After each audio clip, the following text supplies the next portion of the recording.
You know that moment when you drive past your own house and instead of feeling pride, you feel a knot in your stomach? That calculation running through your head about whether you can handle both the property tax increase and the HVAC repair without going into debt. That feeling isn't unique to you. It's the defining experience of being house poor in America. My name is Drew, and for years I thought being house poor was just part of home ownership. Something everyone dealt with but nobody talked about. Monthly payments that stretch your budget, maintenance costs that appear out of nowhere, the constant low-level anxiety about what might break next. I figured this was just the price you paid for the American dream. But buying too much house isn't a rite of passage. It's a wealth-destroying trap that millions of Americans fall into because they fundamentally misunderstand what a house actually does to their financial life. Most people think buying a house builds wealth, and on paper, over long periods, that can be true. But the reality is that a house consumes financial flexibility. It absorbs emergency funds. It occupies the mental bandwidth needed to make other wealth-building decisions. When you buy too much house, you're not just financially strained. You're cognitively overloaded, running your entire economic life on a system that's maxed out. Here's what nobody tells you. Your mortgage payment is only about 60% of what your house actually costs you every month. The other 40%? That's maintenance, insurance, property taxes, money that just evaporates. You're not building equity with it. So when you think you're committing to a $2,000 mortgage, you're really committing to over $3,000 in total housing costs every single month. Think about the implications here. Someone gets approved for a $2,000 monthly mortgage payment and thinks they're committing to $2,000 a month. But the actual cost is closer to $3,300 in total housing expenses. That's a 67% increase over what you thought you were signing up for. And here's the critical part. That extra $1,300, it doesn't build equity, the ownership stake you're creating by paying down the loan. That money simply disappears every month. This creates what I call the house poor trap. Not the obvious situation where someone can barely afford the payment, but the deeper trap where housing costs consume so much income that nothing else is financially possible. No retirement savings, no emergency fund, no investments, no career flexibility. The house becomes a financial black hole that pulls in every available dollar.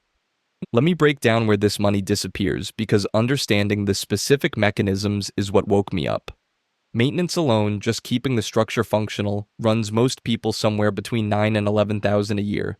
That's water heaters failing, roofs needing replacement, HVAC systems breaking down. Houses are complex machines that require constant capital input. Then there's insurance, and this one's gotten brutal. The average homeowner is paying around $2,000 to $2,300 a year, but that number's jumped almost 50% since 2020. If you live in certain markets, it's catastrophic. I'm talking about an extra $300-400 a month just for insurance in places like Florida, not building equity, not paying down the loan, just protection against disaster. Property taxes add another few thousand a year depending on where you live and what your home is worth. And here's the cruel irony. As home values increase, which conventional wisdom says is good, your property tax bill rises right along with it. Paper wealth creates real cash obligations. Now let's talk about how your actual loan payment builds equity in those early years, because this is the part that made me almost sick when I figured it out. Let's say you've got a $300,000 loan at 6% interest. You're making payments every month, and at the end of year one, you've paid the bank about $22,000. Guess how much of that actually reduced your loan balance? About $3,600.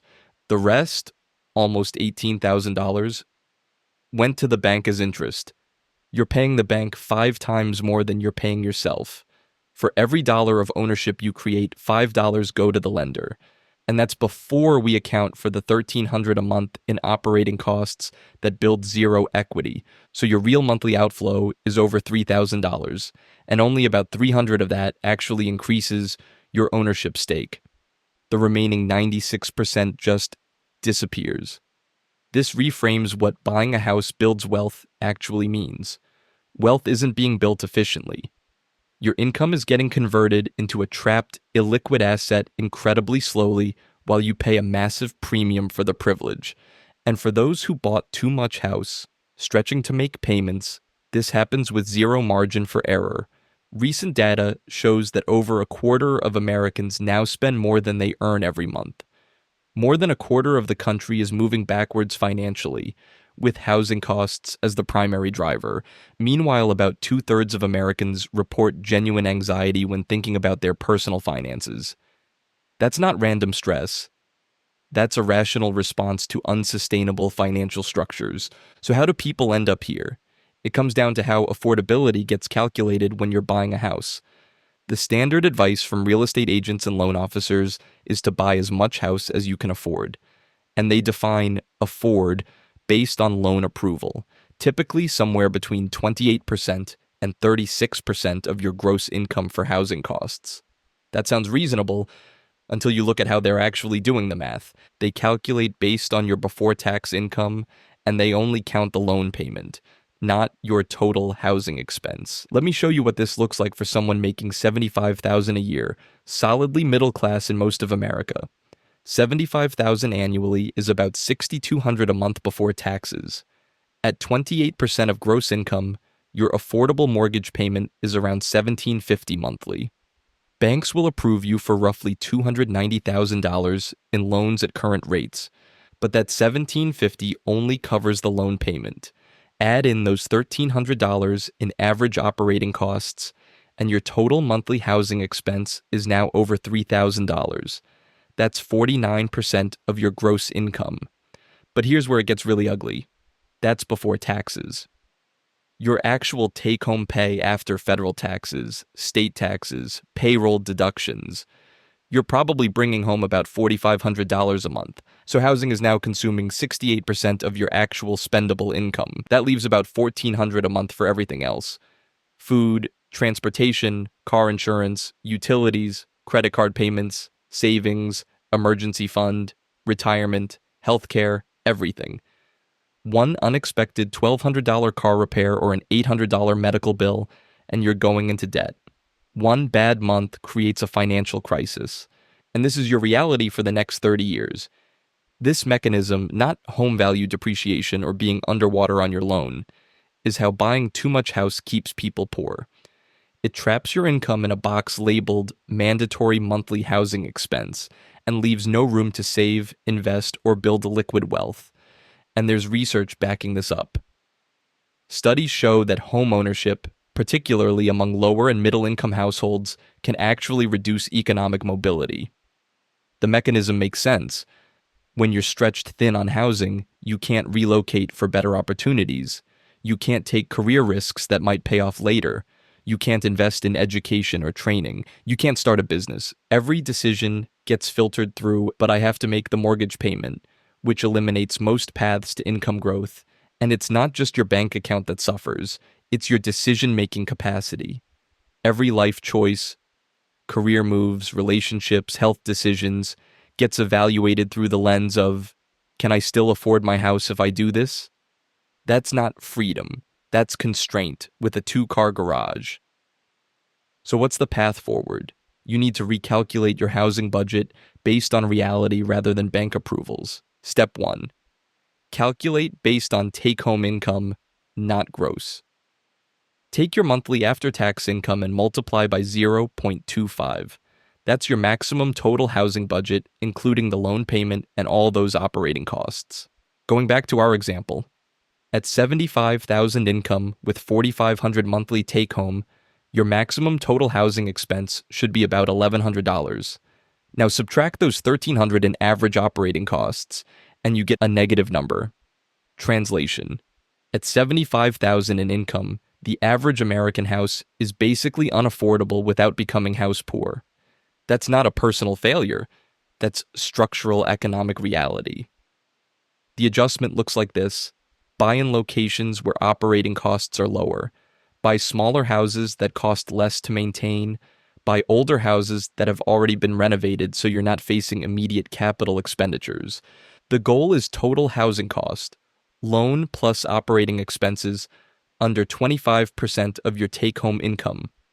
Step 2, build a buffer before you purchase.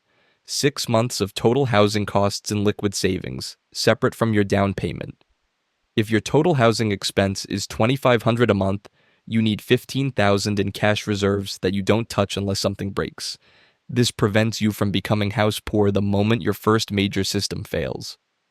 Step 3, recognize that your first house should be a financial tool, not a lifestyle statement. Buy the functional starter house in the decent neighborhood instead of the impressive house in the premium neighborhood. A house is not an identity marker, it's a machine you purchase to provide shelter while building equity over time. Treat it as the financial decision it actually is. The outcome of buying an affordable house, instead of the maximum approved amount, isn't just reduced financial stress, though that's huge. It's that your nervous system isn't in constant threat mode anymore. Mental bandwidth opens up for considerations beyond just making the payment. Saving becomes possible. Investing becomes possible. Income improving risks become viable because your housing costs don't create a trap.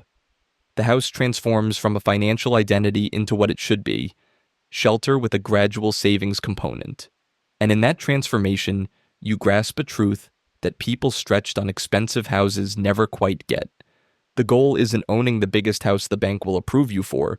The goal is owning a house that doesn't own you. Buy less house than the approved amounts. Account for real costs, not just payments. Build the buffer first.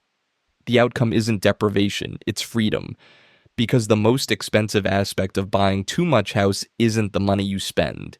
It's the life you can't live because all your resources are trapped in walls.